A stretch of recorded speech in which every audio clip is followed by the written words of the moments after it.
Today's video is brought to you by Very Good. Check out photography tools at shopverygood.com. So I just spent a few days with the Nikon Zf. I was up on Tioga Pass, I was in Mammoth Lakes, I went to the ghost town of Bodie, I shot landscapes, I shot family moments, I did it on a manual lens, I did it on an autofocus lens, and I did it all shooting JPEG with Nikon's film sims that I completely built myself. And by the end of this trip, I was more confused about this camera than I was whenever I started. And I say confused because it felt like every time I got this camera figured out, something would surprise me.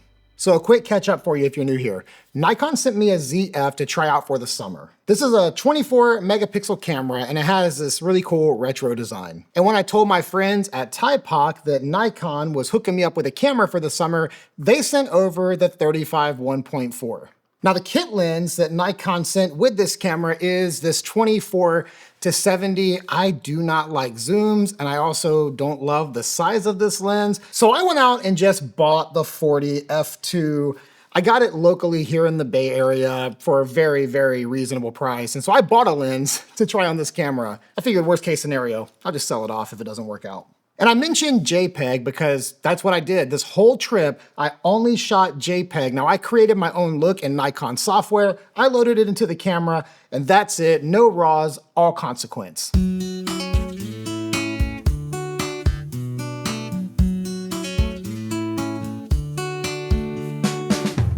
Now, for those of you outside of California, Tioga Pass is only open a few months out of the year. It's part of Yosemite National Park. You enter the park and then you can go up on Tioga Pass and cross over to the Eastern Sierras, which is where Mammoth Lakes is. When Tioga Pass is open, Mammoth is about 5 hours from the bay. When Tioga Pass is not open, which is the majority of the year, Mammoth is like 8 hours from the bay. So that means that during the summer, Mammoth goes from being a pretty major trip to just being like a weekend getaway with the family. And that is exactly the kind of trip I wanted to try this camera on. So this is a family trip.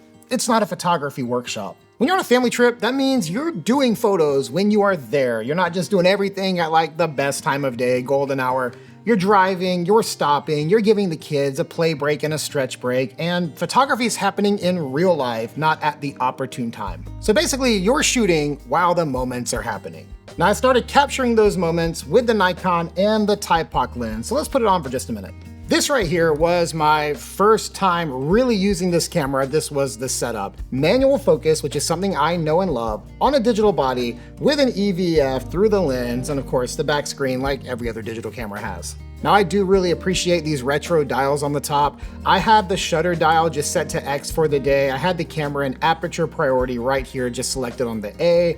I had the ISO low because, you know, it's really bright. So ISO is set at 100. So with that combo, I'm just looking through the lens, I'm dialing focus and shooting.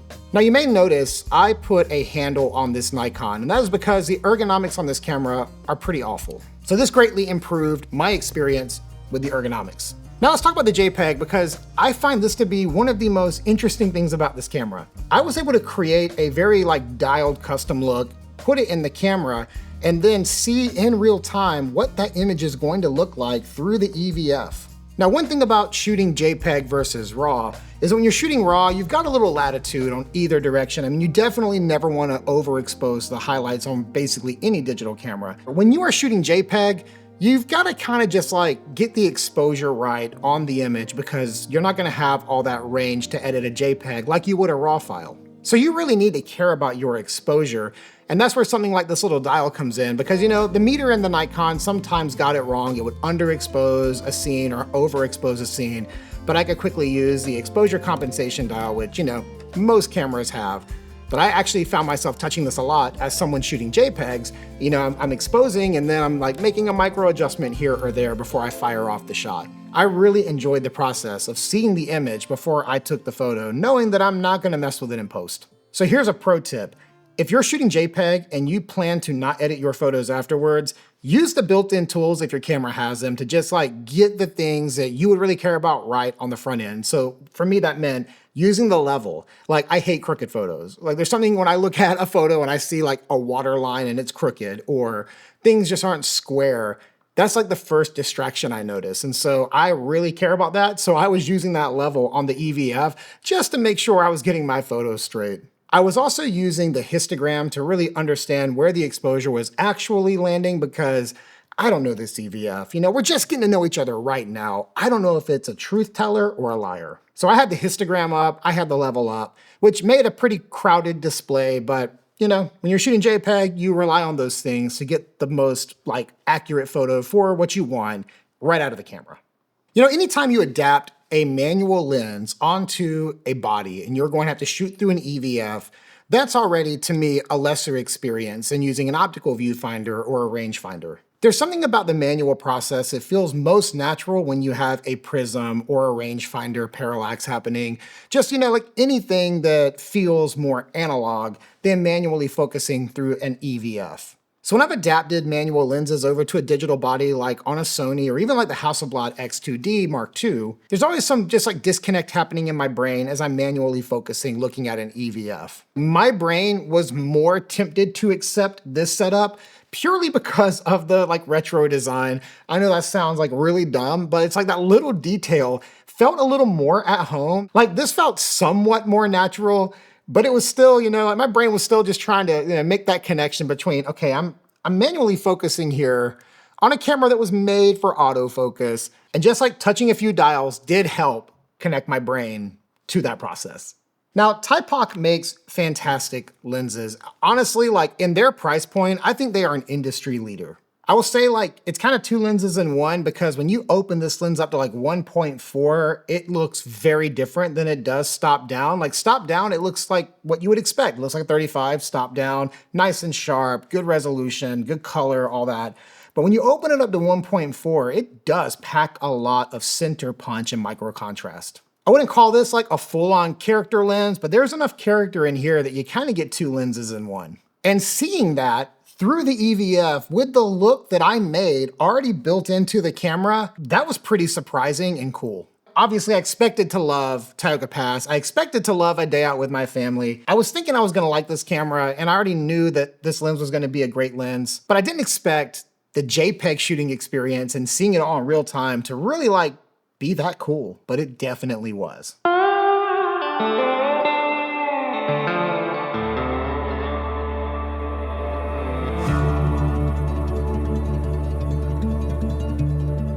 So we got through Tioga Pass, we got to Mammoth, we stayed the night there, and the next day we got up and we drove to the ghost town of Bodie. Bodie is another place that's not open all year because when the snow hits, the dirt roads close and you can't get to it. But during the summer, it is one of the coolest places in the state of California you can go visit. Bodie is an old mining town that is kind of like a time capsule. It's been perfectly preserved for a very, very long time. The state took ownership of it 60 years ago, and they've been preserving it since, protecting it from vandalism and for people wandering in and taking things off the property. They protect it and they make it accessible for people like me and you to go explore. And for day two, I put on that 40mm lens that I had picked up. This is a very small, very lightweight lens. I got it for $200 here locally, but it has autofocus. Why not give it a try? So if you're new here, welcome, obviously. I'm Dave, hope you subscribe. But if you're new here, autofocus lenses aren't really my jam. I really like the experience of shooting rangefinders. I like focusing. I like film cameras. That's kind of more of my speed of photography. I don't love, the click and the beep and getting that perfectly, in focus punch every time, just, beep, beep, beep, beep, beep, beep. And just that type of photography doesn't resonate with me. It's not right or wrong, it's just not me. But I've shot in Bodie before, I know that experience, I love this place, so let's change it up. Let's put on an autofocus lens and let's run around and just see what happens. So my first impression of this combo is this is the combo right here. If you're gonna get this camera, this is a lens to get for it, just purely from a size, weight, balance, look.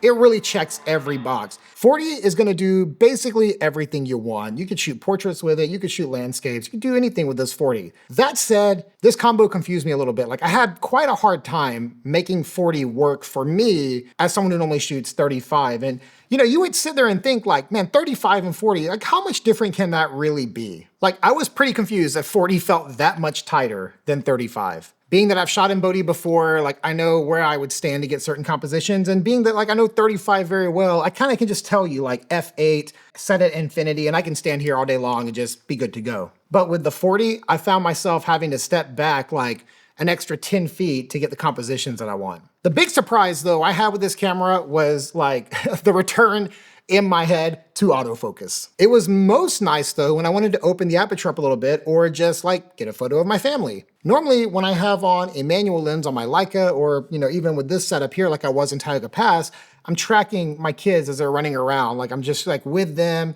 and really like focused on that. And with this camera, I just, cool, got it.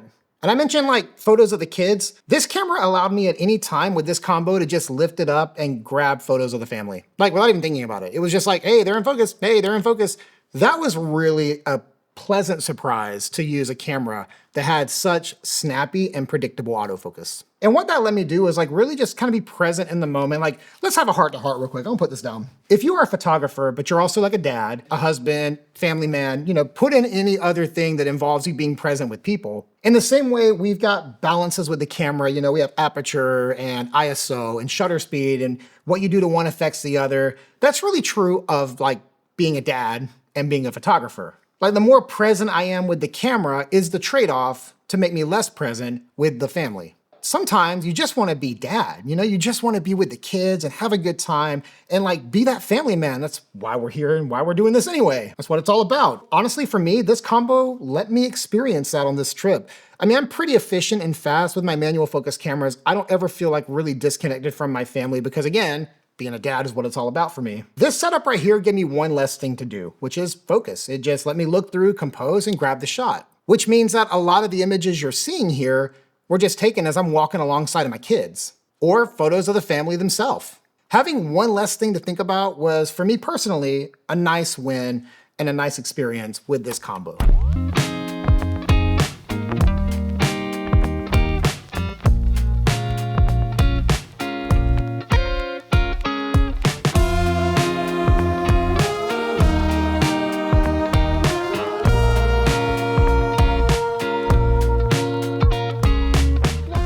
Now, sometimes on a family trip, I'm going out solo to shoot sunrise and getting back before they even get up. Like that is especially true in the summer where sunrise is at 5:30 in the morning. But this trip was a little extra special because my mom flew in from the East Coast and was spending a few weeks with us. And so she came with me to shoot sunrise at Hot Creek. Now this camera in combo at Hot Creek, yeah, 40 was a little tight, maybe a little tighter than I am used to shooting. Normally when I'm there, I shoot like a 28 or a 35. 40 felt kind of tight. And I was also like a little concerned with the JPEG process here. I was tempted to make that switch to RAW. But the challenge with a JPEG in a scene like this is that high dynamic scene. I've got a very shadowed creek. We've got like the orange glow across the mountains. So we've got this bright light there. You've got that twilighty sky, that sunrise sky happening. What made this sunrise even more special is that the moon was actually over the mountains, but it was kind of high, so it was hard to get it on the 40. I had to shoot, vertical to get it on the 40. But in that moment, I'm asking myself, do I expose for the creek or do I expose for the sunlight? And I made a compromise to make sure that the sunlight was really the hero of the shot and that the creek, while in the foreground and like really pretty, it's a little darker than I would have edited in RAW, but I'm still super stoked on this shot. And after sunrise, I stopped by Convict Lake as I was driving back to Mammoth. It's just a few minutes away. The high dynamic scene was there, the 40 maybe a little too tight, but I still love the photos that came out of this combo. As we continue to explore as a family, one thing that was really special about this combo was being able to hand it to somebody. Like I could hand this setup to my wife, I could hand it to my mom, or even my kids, it doesn't matter. And when you're out doing stuff with the family, that's kind of a special trade-off. Like this takes no training. It's just point whatever you see, look through, and pull the trigger. So that combination of autofocus, aperture priority, and shooting JPEGs meant like whatever's coming out of this camera is what's coming out of this camera.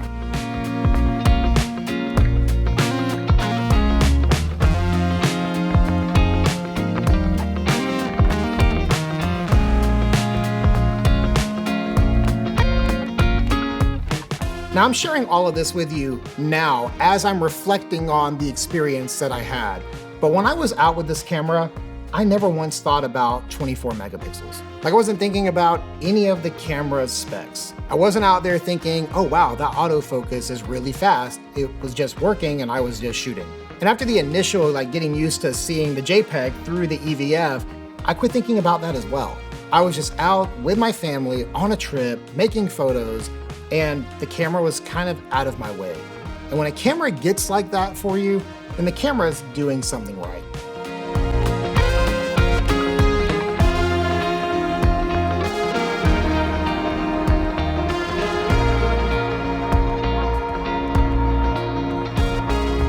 So if you are a Nikon Zf user, I hope I affirmed you today. And if you are not a Nikon Zf user and it's a camera you're thinking about getting, fully recommended. It's awesome. Even though I've only used it one time, I did a lot of photography with it, and I'll be using it a lot more this summer, so make sure you stick around and stay tuned. If you liked this video and found it helpful, be sure to give it a like. If you are not a subscriber, go ahead and get subscribed. As always, thank you so much for watching, and I'll see you next time.